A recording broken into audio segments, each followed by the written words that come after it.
No programa Caminho do Sucesso acontece a seguinte manchete: Proer privado resgata Banco Pan-Americano de Silvio Santos.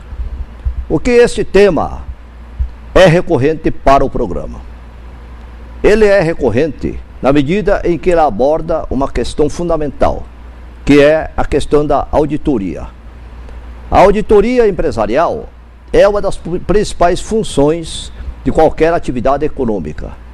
Se não vejamos, no Grupo Pan-Americano houve, em verdade, uma auditoria feita por uma grande empresa do segmento e não se constatou um erro crucial. O Banco Pan-Americano estava fazendo a venda dos seus ativos. Os seus ativos, na verdade, constituía de créditos, moeda que era emprestado, entretanto, não era, em verdade, feita a baixa, ou seja, contabilizada o volume dos empréstimos. Como esses volumes de empréstimos grandiosos não eram baixados, ele mantinha, na verdade, o seu ativo. O seu ativo, na verdade, é um crédito, é um direito que a empresa tem e que consta no balanço. Devido a este fato, o Banco Pan-Americano continuava mantendo como estoque o dinheiro a emprestar, que já tinha sido emprestado. E o valor emprestado, naturalmente, ele traduzia em juros e valores a receber. Os juros e valores a receber, ele constituía, ao final, receita. Receita significa lucro. Ou seja, então, o Banco Pan-Americano, ele mantinha de forma fictícia o valor a emprestar, que já tinha sido emprestado, como um crédito, tinha no estoque um estoque fictício e tinha uma receita relativo a esse dinheiro já emprestado. Significa, em outras palavras, como se uma empresa tivesse vendido 500 ou 1000 automóveis, ele mantivesse ainda na contabilidade, no estoque, como se não tivesse sido vendido. Se você fizesse um balanço, você iria dizer, em outras palavras, que se a empresa tivesse o estoque real de 500 carros e tivesse mais este 500 carro fictício, esta empresa teria 1000 carros a vender no estoque, quando na verdade tinha apenas 500. Isto nos leva a concluir que realmente uma auditoria é fundamental. Entretanto, o que aconteceu ainda com esta questão? Houve um Proer privado. O que significa isto? Nós sabemos que existe, na verdade, um fundo garantidor de crédito, que é uma espécie de um fundo privado, que é mantido por todos os bancos que contribuem para este fundo.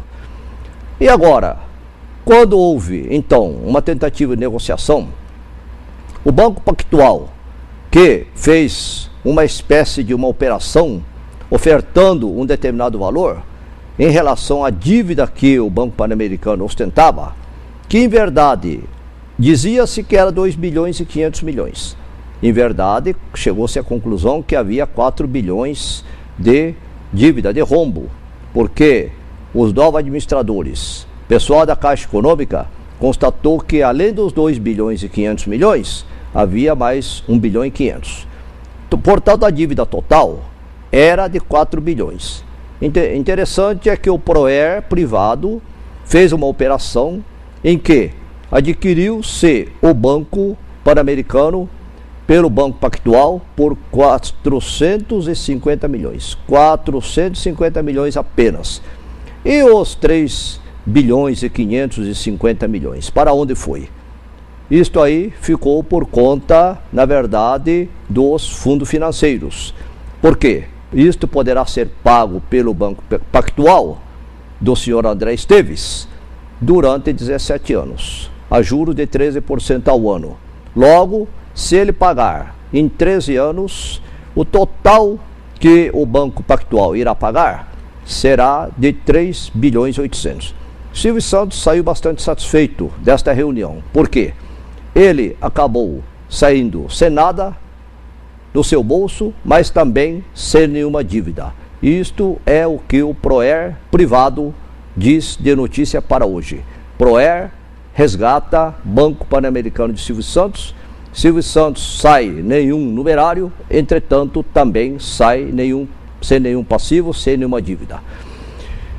Nós gostaríamos agora ao encerrar este primeiro programa, Caminho do Sucesso, deixar algumas mensagens importantes para todos. No primeiro programa nós verificamos, na entrevista com João Noma, o grande comendador, um dos ícones da indústria maringaense do Paraná e do todo o Brasil, que um dos princípios que ele sempre fez questão de cultivar é a humildade. Humildade e dedicação, ele diz, sempre foi a chave do sucesso. Eu sempre fui humilde, como todos o conhecem, e isto não subiu à sua cabeça como orgulho. Dedicação é uma coisa ímpar. Vocês ouviram pela história dele que ele fez todo tipo de trabalho, simples, humilde, para chegar até aos mais complexos. Outra preocupação dele é a preocupação com o cliente. Ele entende que o cliente está sempre em primeiro lugar. E a outra questão fundamental que pudemos notar foi a questão da sucessão empresarial. Ele preparou seus filhos, seus familiares, e estes estão sucedendo pouco a pouco, de forma gradativa, para que o seu grupo empresarial sempre cresça, prospere e caminhe na inovação tecnológica, contribuindo para o progresso do país. Bom, nós tivemos também, na presença do Dr. Álvaro José Periotto, realmente um grande especialista na área de tecnologia da informação, que, em primeiro lugar, a TI é fundamental na vida de todos. Todos hoje não podem prescindir da TI. Quando eu falo todos, não significa apenas o cidadão comum, não significa apenas as corporações, significam todos. Qualquer pessoa hoje, ele não pode dispensar o uso da tecnologia, seja usando uma internet, seja usando um computador, seja usando um notebook, seja enviando uma mensagem, seja participando de um Facebook, seja, enfim, enviando uma mensagem através da internet ou da intranet, todos hoje utilizam a tecnologia da informação. E as corporações? As corporações, hoje podemos dizer que praticamente é impossível qualquer empresa caminhar, realizar seus negócios, fazer o controle da contabilidade, controle das compras, fazer, por exemplo, a parte de recurso humano, a folha de pagamento, enfim, é praticamente impossível nenhuma corporação funcionar sem o uso da TI. Uma outra questão é a tendência da TI. A tendência da tecnologia da informação é a integração.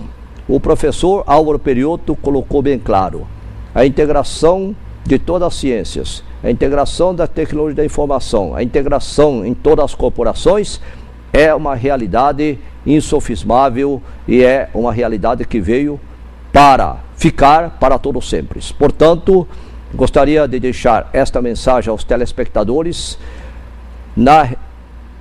no programa de hoje. Jamais alguém poderá viver sem a tecnologia da informação. Esta é a mensagem final e o desafio que deixamos para todos os telespectadores, empresários que assistem a esse programa. Uma boa tarde para todos vocês, um bom dia, enfim, para todos vocês que nos ouvem. Realmente, nós deixamos a nossa despedida e convidamos para o próximo programa. Muito obrigado, até uma próxima oportunidade.